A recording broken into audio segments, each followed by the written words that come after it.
Okay, last week we spoke about the letter Aleph and what it represents. We mentioned the fact that when God made the world, He made the world with Nun Shari Bina, 50 gates of understanding. These are the ways that God filters His light into the world. Ultimately, it's very Kabbalistic, and there's a lot of details to this and what they are exactly and how to understand them. But essentially, the concept is that this is the basis of Torah. This is the godly knowledge that God is one and God created the world. Everything that the Torah Judaism speaks about and the goals we're trying to achieve and what we're supposed to be doing by learning and doing mitzvahs, all that's wrapped up in the concept of the Nun Shrei Bina, the 50 gates of understanding. When a person learns Torah, we talked about Pardes in the past, which stands for Pshat, Remez, Drush, and Sod, which is they're the four levels of learning Torah. Pshat is a simple explanation of a concept, of an idea, of a verse. Remez means hints, like Mishnah, where it hints to things. These are, the oral law, for example, it's hinted to in the written law.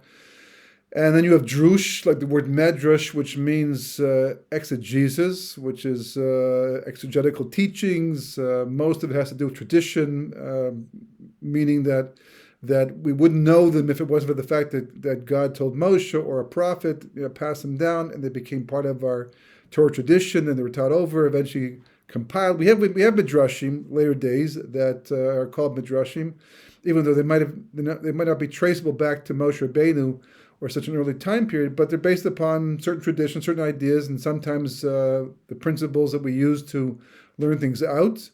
But from the word lidrosh, the drosh means to investigate, to seek out. And a medrash is the result of something far more profound.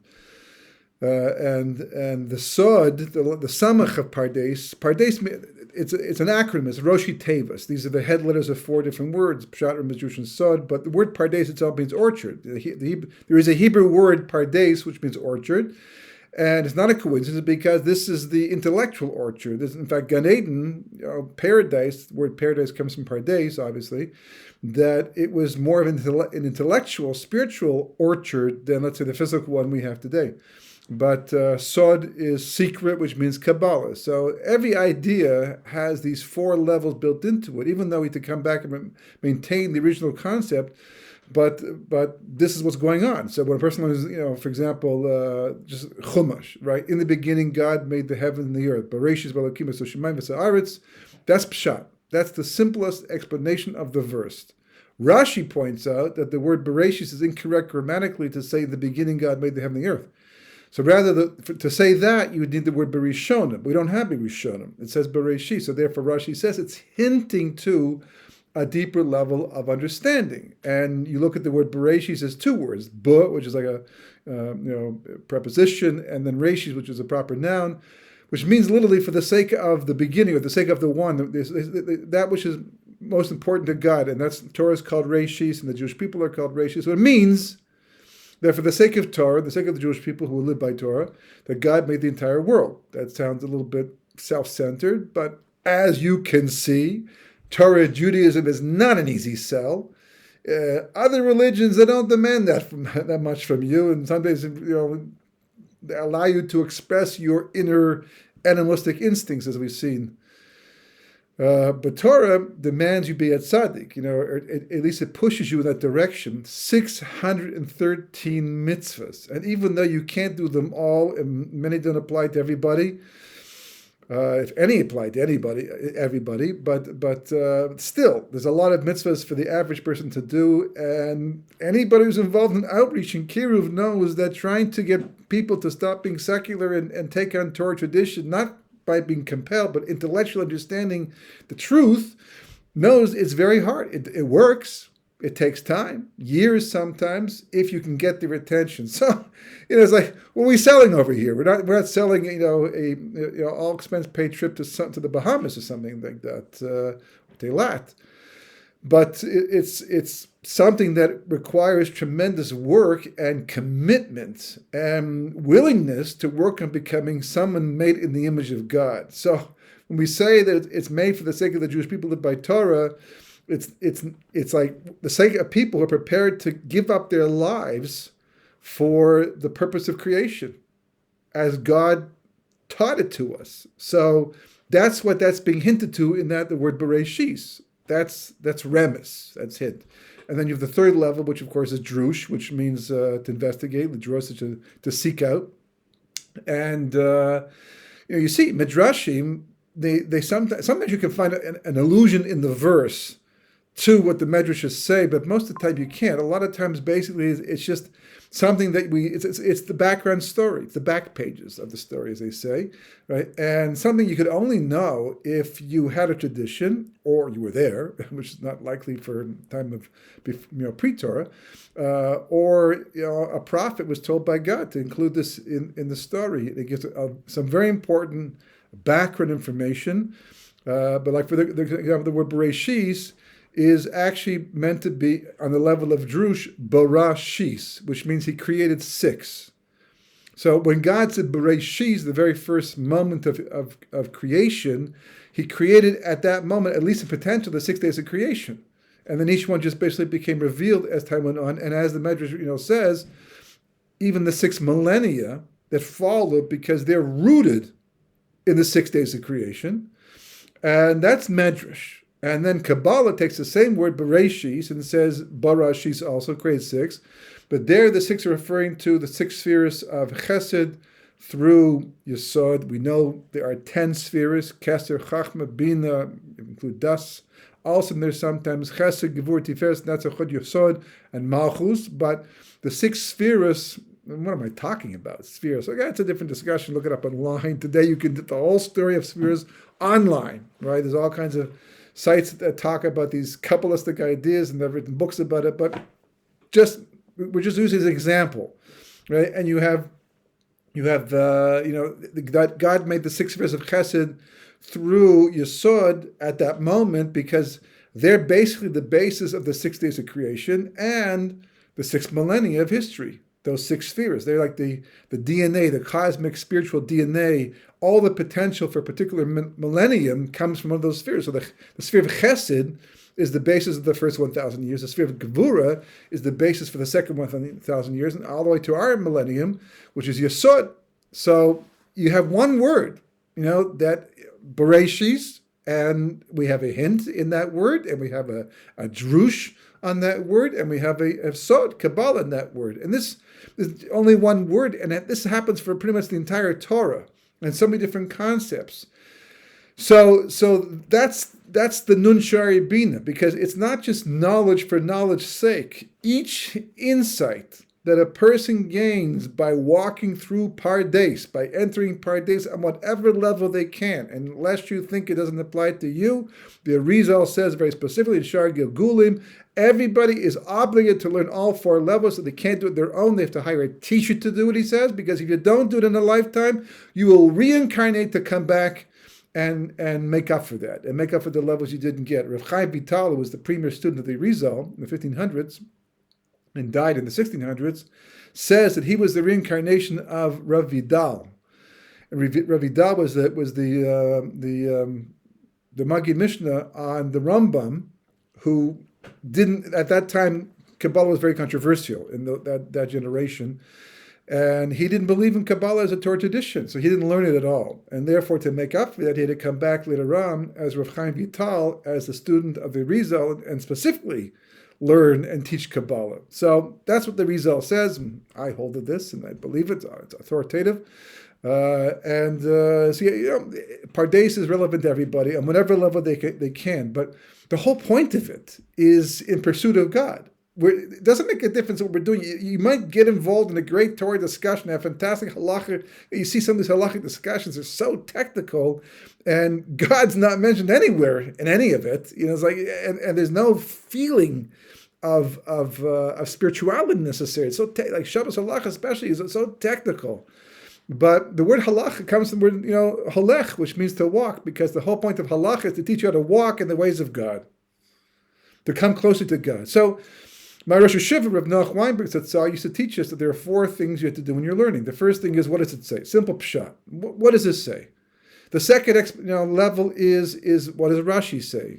The commentator in the Gemara or the Chumash, what does he say? Right. The third level, or Tosas also, but third level is, are you different from him, and why are you different? Because his thinking is different from your thinking, but you want yours to be like his. So therefore, what's the gap? And that's how most people learn in yeshivas. That's as far as they go. But if Noach added one more level that transformed my life and so many of his students, and does anybody who does this, and some people do automatically as well, and that is what does this idea teach you about life? What does this idea teach you about God? How can you use this concept, this halacha? Like, what's the bottom line to this idea that brings you closer to God? And as a writer, who's trying to share that knowledge, this is what the Avos were all about. This is what we're trying to do. So you got to take this idea and you find this kernel of insight inside of it that at the end says, this is how you're going to go. This brings you close to God. And the Avos were called a Merkava, the chariot of the Shekhinah, the divine presence, because the whole concept of a chariot is a chariot, but it's got a rider inside, a driver inside, and everyone looks at who's driving the chariot. You see the driver, not the chariot itself. So everywhere the Avos went, the way they talked, the way they acted, made people realize that God had to exist, that God was real, and that we should live like this. So it's as if God was riding on their backs, so to speak, everywhere they go. We're going to see that's the main point of this whole discussion here. It's the main point of everything that we're doing. There's nothing else but this. And we'll see how it ties back to the Aleph. But you have the Nun Shari Bina, and it's that knowledge, it's that insight, it's that focus that allows us to learn from creation what has to be learned in order to be, and specifically Torah, and to take that knowledge and reveal God in the world. Because, as Kabbalah explains, it's all about revelation. The ironic thing that Kabbalah points out is that in order to get down to this point of existence where we can exist and have free will, God had to be mitzamtzim his light tremendously. That means to constrict it. Normally, if a light's unfiltered, it's the most intense. But you see what happens to sunlight, for example, if it's too intense, it can burn things up, it can blind a person. So, in order to be able to use the sunlight or another light, somebody you have to turn it down, So it becomes less bright, less intense by becoming filtered, but more usable, more, able to reveal something as a result of that. So everyone's like walking down the street on a very sunny day like this, you can't see because the sun's so bright. So if it's a little bit less bright, then it's bright enough to show you what you need to see, but not too bright to blind you at the same time. So it works the same idea spiritually as well, that God constantly is mitzamtzim his light from the most sublime, abstract levels, because we can't exist on those levels with that light, and we certainly can't have free will on levels with that light. So as a result of that, God is mitzamtzim his light. He constricts it in order to be able to make it more accessible to us. So the constriction increases the revelation. Sounds like an oxymoron, but it's not when it comes to this. And that's why they're called sha'arim, nun shari bina, gates. Because the whole point of a gate is to filter. It keeps things out and keeps things in, but it doesn't allow for free-flowing back and forth unless you leave the gate door open, but it's no longer a gate anymore, right? It's got to be that it can control the traffic, so to speak. So it's called nun shari bina because the light's being filtered down that we can access it. And the mechanism, the means to be able to get to that light is through Torah.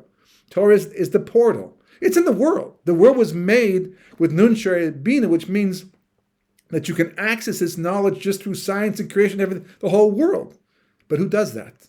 Besides Avram Avinu, one of the last people to ever do it properly, to point to he even knew Kabbalah from looking at the world. Everybody else?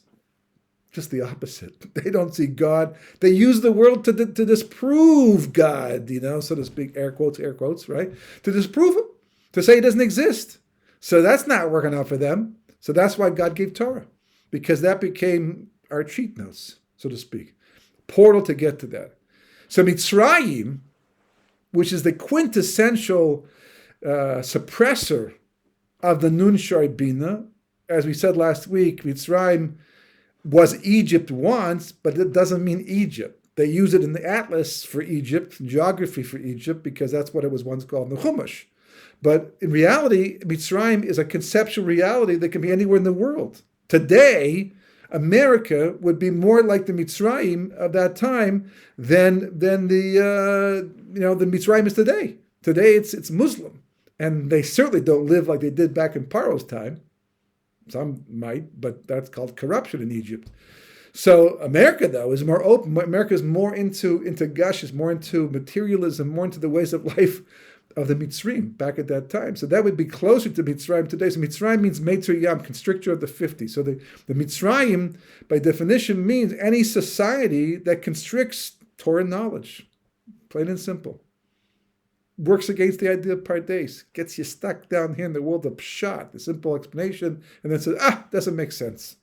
The most amazing thing, I mean, I've taken a look at Bible criticism and spoken to people and gotten to arguments in my day about the whole thing. And the most amazing thing is basically everybody who's ever tried to disprove it, to me at least, or written in a book that I've read, didn't know what they're talking about. They'll say, we don't hold to that. We don't believe in that. We don't think that came from, okay, fine, you can say whatever you want. But it's all part of the tradition. And as a Baal Tshuva, myself, I can tell you that one who did not come looking to become religious until it became clear that was the truth. That it's an amazing thing how you can think it's all made up. Man wrote it until you learn it. Literally, until you learn it. And you keep learning it. And you keep learning it. And then you realize, no, nobody in their right mind, first of all, would do it. And nobody could do it. Certainly before the computer age, not possible. It just doesn't make sense. It's had to come from a higher level of intelligence for sure. You go deeper yet. You learn Gemara, and you start to understand where Chazal come from. And then you learn Kabbalah. And once you learn Kabbalah, discussion is just closed, over. The only trouble is that until you can get a person to understand Kabbalah on that level, they have to first go through their stage of Torah. They go Pshat, Ramesh, and Jerus until Sod. You can teach a person Sod. They do that right now. There are people who are not religious, not even Shomer Shabbos, who come to events where they just read the Zohar out loud to them. And they might even understand many of the words. Most of them are in Aramaic, but it doesn't affect you because, as it says, right, that the basis, Reishis Chachma, Sod Hashem Liriav. There's a few psukim like this, right? That the secrets of God to those who fear Him, because that's what He made the world. He didn't want just everybody. You have to earn it. So that's all part of the Or Gedus being hidden, which we'll get to more by Chanukah time. But the Aleph, therefore, becomes a symbol of the opposite of Mitzrayim. Mitzrayim, because a person is made in the image of God, and Aleph Daled Mem, which spells Adam, right, tells us the two components. The Daled Mem, which means dam, which means blood, right, which represents the physical body. And the Aleph, which is like, it means one, and Aluf means a chief, and it alludes back to God, right? Even the Aleph itself has a gematria of Yud Ke Vav Ke, the Shem of Hashem, because an Aleph is made of two Yuds, a Yud at top, a Yud below, connected by a Vav. And the total gematria is 26, which is Yud Ke Vav Ke. So the Aleph alludes to Hashem and the spiritual reality, and our soul, of course, is a piece of divine light. Everything's divine light, but a very, very spiritual aspect of divine light. And so therefore, the Aleph combined with the Daled Mem spells Adam, and that's somebody who's living according to the Nun Shari Bina. Because if you're not living by Torah, you see people just become completely physical, material, very dumb, because of the fact that they don't have that spiritual component. And the Jewish people, we're told, went down to the Mem Teshari Tum in Mitzrayim. They went down to the 49th level of spiritual impurity. What does it look like? What does it look like? It looks like people who are completely cut off from God, from Torah, from spirituality. What do they get into materialism? They just have a blast in this world. I think that's all there is. So therefore, the first plague was the plague of dam, blood, to tell the Jewish people, here's the starting point. You have to first realize who you are, where you are, what you got to. Now, all the rest of the plagues, the 9 plagues that are going to follow, are going to be increased revelations of God, to rebuild your Aleph, to inflate it, to bring it back to the proper size so you can become an Adam. And once you become an Adam, so then great things happen, like redemption. So the gematria, the numerical value of the word geula with the Aleph, because without the Aleph, it's gola, which means somebody who's in exile. And with the Aleph, it becomes geula, which means redemption. And so it happens to be that the gematria is exactly the same thing. Adam and geula equal each other. So therefore, if a person becomes an Adam by building their Aleph, by definition, they will automatically be redeemed. And you see, the Jewish people don't have to lift up any weapons. They simply walk out of Mitzrayim. Because by the 10th plague, if they survived that far, so therefore the Aleph was rebuilt enough, they were more like an Adam, and they left Mitzrayim. And this is only the tip of the iceberg. This is the beginning of the discussion. We see also the word emes, which means truth, has the word mace inside of it, mem tav mace. And it's a dead person. No one's more in exile, so to speak, than a dead person. You add the Aleph and you transform the word mace into emes, emet, which means truth. And of course, we spoke about kisei, right? As long as Amalek is in the world, so God's throne is not complete. The word kisei means throne, so therefore the Torah writes case, missing the Aleph. And that's the same Aleph from Adam. And in Parshas Vayikra, the Torah starts off with the word Vayikra, Elav. The God appeared to Moshe Rabbeinu, and the word Vayikra, Vav Yud Kuf Reish, but the Aleph in the Sefer Torah is written small. So it looks like Vayikar, kind of, and the Aleph is small. So Rashi explains why, to tell us the difference between Amalek and the Jewish people. Amalek doesn't believe in Hashgacha Pratis, divine providence. So therefore he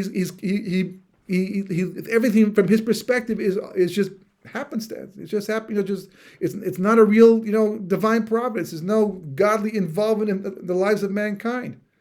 So therefore, vikar means randomness. It means it just happened to happen. Vikra is the language that the angels use, talking about God, that God calls to those whom He loves, whom He has a relationship with. So therefore, the Aleph again, just one little letter, takes the exact same basis of the word Vayikar and transforms it into Vayikra, Gol Geula, Dam Adam. That's the Aleph, right? And so the Aleph represents redemption. The Aleph represents the opposite of Mitzrayim. It's the Aleph we're trying to build. It's the Aleph that Amalek attacks.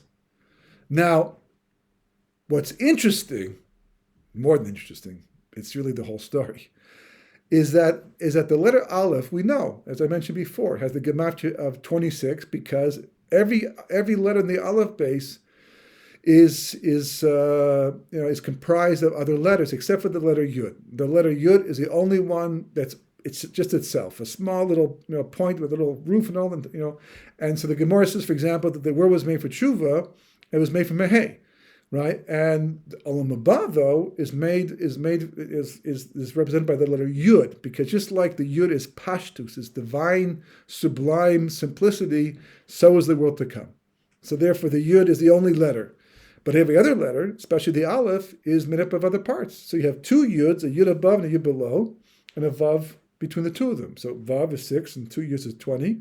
26, Yud Ke Vav Ke. So therefore the Aleph, we said before, alludes to Hashem. Yud Ke Vav Ke. It alludes to God. Now, this goes a lot of places. So for example, I don't recall if I mentioned this last week, but we have spoken about this in the past, and it's very Chanukah related.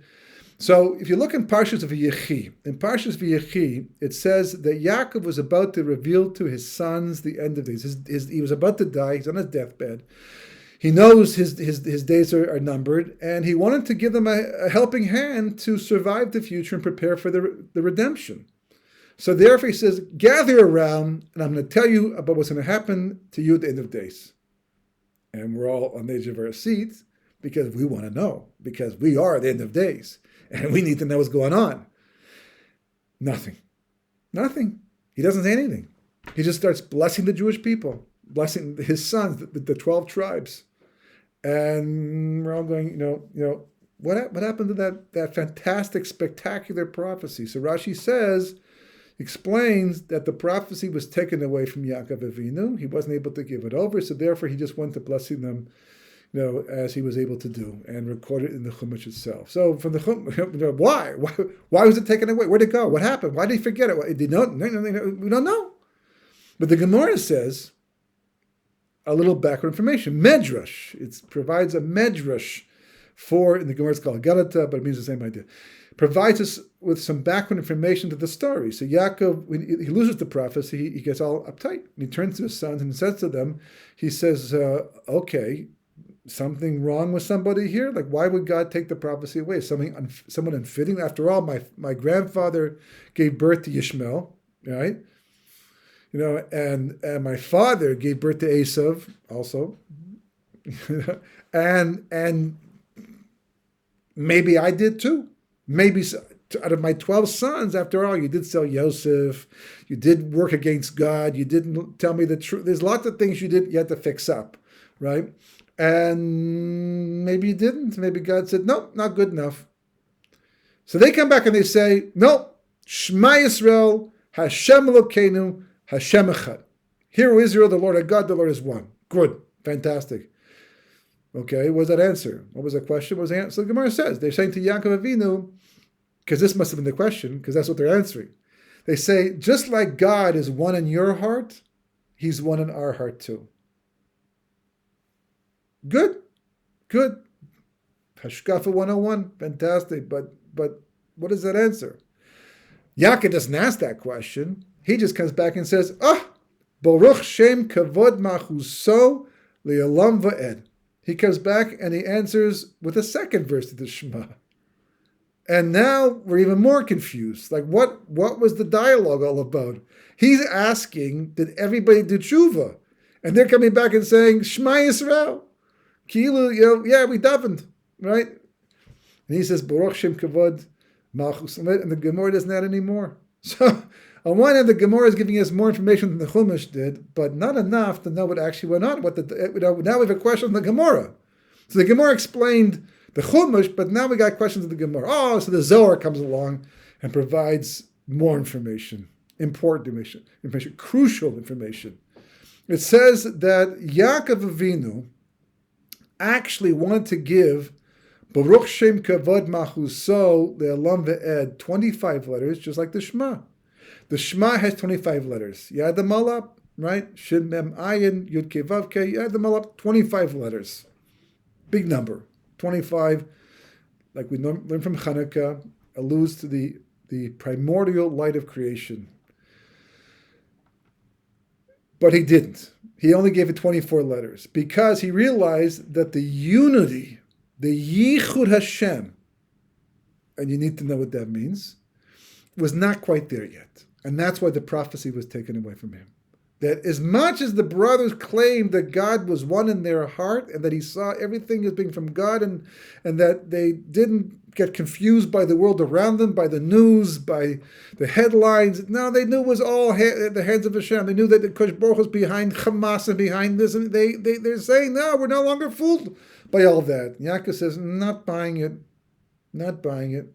Otherwise, it wouldn't have lost the prophecy. So I'll give you 24 letters. Baruch Shem Kavod Malchuso. They had 24 letters. The 25th, we're going to have to wait for that one. And the Zohar says, if you look at the first verse of Parashat V'yikra, which starts off the V'yikra, right? That after it says V'yikra Hashem Moshe, so then after that, it has 25 letters. The rest of the sentence, Pasuk is 25 letters. That's to make up for the 25 letters that Yaakov didn't give Baruch Shem Kavod Malchus and Red. The Mishkan was completed on the 25th day of Kislev. Wasn't officially inaugurated till Nisan in honor of Yitzchak's birth time. And that's also important to understand why. But he left it out. And the 24 letters of Baruch Shem Kavod Malchus and Red correspond to 24 days of Kislev. And the 25 letters of Shema Yisrael Hashem Elokeinu Hashem Echad corresponds to the 25th day, which is Chanukah. So it's like all Chanukah, it's all connected, and it's great, it's wonderful. But what does it mean? What does that mean? What are we supposed to do with it? How are we supposed to, makes a great Devar Torah up until now. Like, what do we do with that? What does it mean? Right? So, it's a bigger question. And the bigger question is, which letter is missing from Baruch Shem Kavod Machuso Lalam Ve'ed? And why? Why did he give it? Why does it make a difference, that letter? So normally, Hebrew letters, because since letters are vowels, but can be represented by dots, like an O sound is a vav with a dot on top of that, but the dot's enough. You can take it to vav and just have the dot, ma'orot, for example. Ma'orot means lights. So in the Chumash, the first time it's written, mem, aleph, vav, resh, vav, tav. And the second, not the second one, one of the times it's written, mem, aleph, vav, resh, no vav, and the tav, missing the vav. So that's called chaser. It's missing. So you can add that letter. It was there before. So why is it missing? So we have a whole drush. The Gemara learns because there's the thing we learned because of this vav is missing. And that's often the case when it comes to the Chumash. So a word that's chaser, you can make male, which means full, by adding the letter that's being represented by a vowel that's a dot or a line or something, really the dot, right? And put the vav in there. But if you look at Baruch Shem Kavod Machuso Le'alam Ve'ed, every single letter is there. Every single letter. So what would Yaakov add? There's nothing chaser. There's nothing to be filled out. The only letter that Yaakov could add is a vav. And where is that vav going to be added to if it can't become part of the words in one place? At the beginning. Because really we should be saying, Shema Yisrael, Hashem Elokeinu Shem Echad, Baruch Shem Kavod Machusahu Le'elam Ve'ed. What's the difference with the vav? The vav, like in grammar, it's a continuation. You add the word and, it's a conjunction. It joins two sentences. Otherwise, they're different. They're separate thoughts. Put a semicolon in there, and it's just not really connected. Put an and inside there, and now it runs from one to the first to the second. So why does it make a difference by the Shema? Because Kabbalah explains that the Shema corresponds to a level of reality that the angels live on. And on that level of reality, there's no doubt about the existence of God even a little bit. Angels don't need to go to seminars to learn about God. They don't need proofs of Torah to know the Torah came from God. They know the truth. They live with that reality. That's their whole existence. But Baruch Shem Kavod Machuso Le'alam Ve'ed, that's our world. That's the one that we live in. We don't have that clarity. We have doubts. Things happen like just happened a month ago, 5 weeks ago, that made people doubt God. On Simchas Torah, of all days, that we're celebrating the Torah and God and relationship with on Shmini Atzeres, really is the day that we're miyuchad to Hashem. And this thing happens, it's despicable atrocities, and anti-Semitism increases because of this, because the response to all of that. And the Holocaust, of course, was even bigger and worse, and so many things in life we say, it's all for the good. All that God does, He does for the good. It's all good. It's all good. That's just Baruch Dan Emes. You're good. You say Baruch, Baruch to the Meitim, and when it comes to bet, Baruch Dan Emes, right? Blessed is the judge, but it's all got to be good.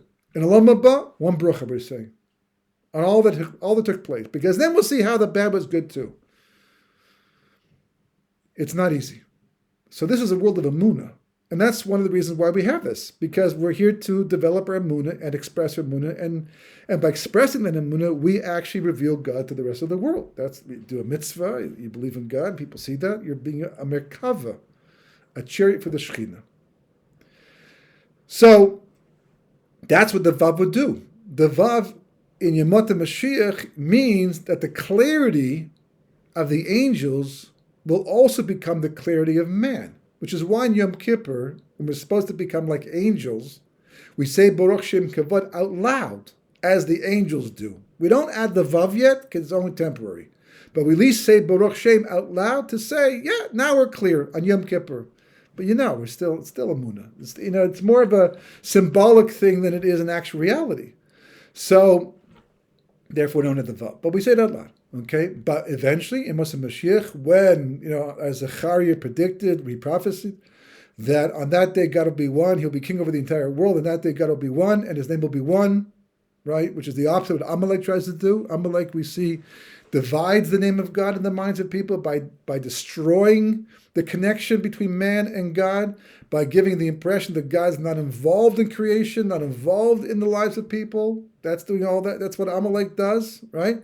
So the Shema is the upper reality, the Baruch Shem Kavod is the lower reality, right? And the Vav would connect them. Sounds like an Aleph to me, right? And sure enough, the Yud of an Aleph corresponds to the Shema, the upper Chachma, the upper wisdom, the upper sphere of Chachma. The lower Yud is called the small Chachma, or the lower Chachma, which corresponds to the Malchus, the world that we live in, and they're connected by a Vav. Connected by a Vav. And that's the Vav of Baruch Shem Kavod Malchus So, Le'olam V'ed. And that's what happens when a person is Makadosh Shem Shemayim, a person does a Kiddush Hashem, that's what they're doing. They're acting in the role of the Vav to connect up heaven and earth. That's what happened at Chanukah time.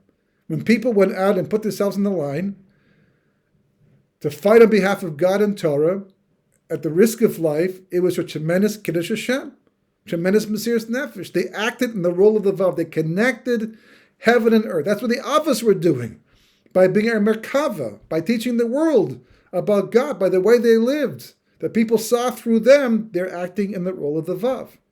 That's the Aleph, right? That's the whole connection. Of course, that's what Amalek attacks. That's what he goes against. So that's why it's absolutely astounding and remarkable. I mean, really remarkable. And if you take the total gematria of the letters of Shema Yisrael, Hashem Elokeinu Shem Echad, no tricky stuff. Simple gematria. Just take the letters, add them up, you get a gematria, right? You get a total. The total is...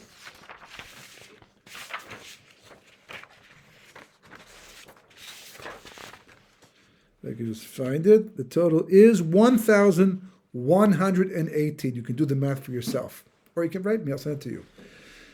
If you take the gematria of Baruch Shem Kavod Malchus Ve'ed, and you add that up, it turns out that it's 1,358. If you subtract the gematria of the Shema from the gematria of Baruch Shem Kavod Malchus So Le'olam Ve'ed, you get 240.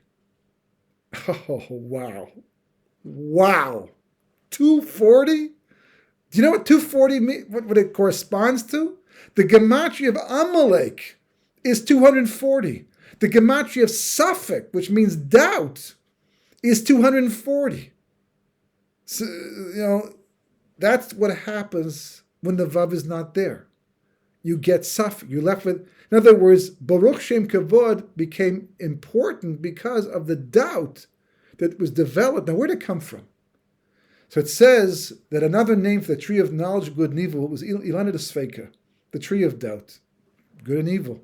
And people think, right, that they expanded their knowledge. They didn't know what good and evil was, and now they became clear about good and evil, so now they're smarter, and God says, I don't like the smart people, right? Little knowledge is a dangerous thing. Let's get rid of these guys before they do more. Not even a little bit. That wasn't the problem. But yes, that's the problem. We have that problem. We start off as babies, we know nothing, and then we start to learn, and hopefully learn the difference between good and evil, which is a good thing. That's the goal of Torah mitzvahs, to learn the difference and to do the good. But by Adam, it was different. It was unique. It was a one-time thing in history because they were created on the level of emes v'sheker, true and false. That's black and white. Levan v'shachor. Shachor v'levan. Right? Black and white. No other possibilities. It's clear, crystal clear, like the angels. And as a result of that, right, they didn't even consider abusing anything in creation. So therefore, they didn't need clothing. They didn't need fences. They were holy. They were so godly. But when they mistakenly tried to rectify the world before they were ready, instead it brought them down from the level of true and false to the level of good and evil. And as we know from the world today and in the past, That one person's good is another person's evil, and one person's evil is another person's good. Hitler, Yamach Shmo B'Zichro, thought he was doing mankind a favor, by getting rid of the Jewish people. Literally, he thought it was a good thing. Hamas call themselves freedom fighters. Sounds like a good thing until you look at the history, until you understand why all the other countries didn't want them, until you look at how much falsehood is involved in their existence and how much, everything. Yeah, but they believe they're doing good, right? So that's the level of tov v'ra. It can be very doubtful, very, very, incorrect and very deceiving. That's a suffix. That comes from doubt. That's what Amalek comes to cause and implant in the thinking of a person, so that they lose the clarity of the Shema and only go down to level, if not worse, of Baruch Shem. So the Vav comes to replace that. Which brings us basically to this week's Parsha. There's this beautiful thing. You wouldn't think so. You wouldn't think about it in these terms, but it fits in so nicely. Because there's Yaakov Avinu. He's on his way, goes to Haran. He realized, I didn't daven at the place, that fantastic great shul called Har HaMoriah. That's the place that my father was bound as the Akedah. Right? It's a hugely important place. Let me go back. It's a lot of traveling, so God did him a favor. The Kvisas Aderech brought him back faster. And made the sun set earlier so he would go to sleep there on Har HaBayis. And in the process of sleeping, and the whole point of the sleeping was, of course, to have the dream, right? And there's lots of things you can dream about. You can dream about angels and exiles. Avram also had been assigned that there's no ladder in his dream at all. And he also dreamed about the exile of Mitzrayim. The Medrash, on the second verse of the creation story, the land was null and void, and there was darkness upon the face of the deep, and the Spirit of God hovered above the waters. They're talking about the 4 exiles. The Medrash says, no ladder there, but Yaakov has a dream of a ladder. And in this dream, the angels are going up, and the angels are going down, and we're told that these angels represent the ministering angels of different nations, Babylonia, the Medes, right, the Greeks and the Romans, and each one climbs the amount of rungs that the exile is destined to last for of their descendants. We haven't gotten to Mitzrayim yet, but we're already talking about 4 exiles. And 52 rungs for the first one, and then 18 for the second one, and 180 for the third one, and the fourth one climbing, and Yaakov loses, climbing 2,000 rungs probably. It's a lot of rungs to wait to watch, and Hashem says, go, go, go. I guess before he got to the top, before Adam got to the top. And Yaakov says, no, just like the other ones went up, came down, I don't want to go up and go down as well. So the Medrash says because of that, we have to go through the 4 exiles. If Yaakov had gone up, he wouldn't have come down. It's a story into itself. But there's a sulam. So this whole sulam business is the entire history of the Jewish people. 4 exiles that cover all of history. And of course, Mashiach is at the end of the entire thing. So Yaakov's not just dreaming about a ladder. He's dreaming about his entire future and the future of his descendants. And you got this ladder that spans between heaven and earth, right? And all of a sudden, it looks like an Aleph. You've got Shemayim at one end, and you've got the earth down at the other end, and this ladder joining them in the shape of a Vav, just like the Vav, as if to say to Yaakov Avinu, this is your tafkid. This is your purpose. This is the purpose of you. This is going to be the purpose of your descendants. This is the purpose of the entire Jewish people. This is the whole point of creation, to be the Vav. When you connect up heaven and earth in whatever way you do it, whether it's through your learning of Torah, whether it's through your gemlus chesadim, doing chesed, whether it's through your tzedakah, whether it's through the way you put on your tefillin or you light your Shabbos candles, the way you talk, the way you don't speak lashon hara, whatever you do. And there's so many ways to do it, so many opportunities.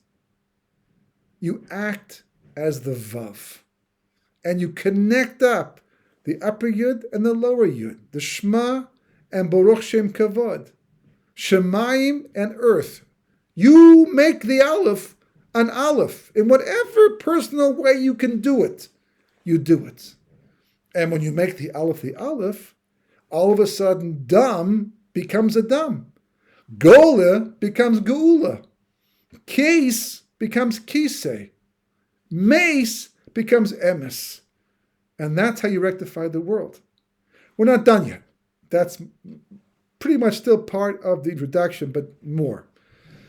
B'ezras Hashem, next week, we will talk about more and how it ties to the letter Ayin as well, and how this ties into Chanukah and what's going on in the world today in history, because that's what's going on right now. All of this was going on with the war, with Hamas, what happened in the south, what's going on in the world, Ukraine, Russia, America, assimilation, intermarriage, Torah revival, outreach, all of it, everything, none of it is outside the realm of this discussion. It's all about recreating the Aleph. And we do that by being the Vav. Personally, then nationally, and Mashiach will come and finish the job. And if we are able to do enough of it before he does, we can mitigate, maybe even reduce completely the need for any war of Gog and Magog. Because ultimately speaking, that's all it comes to do, to restore the Vav, so that the Aleph is restored and the world is rectified.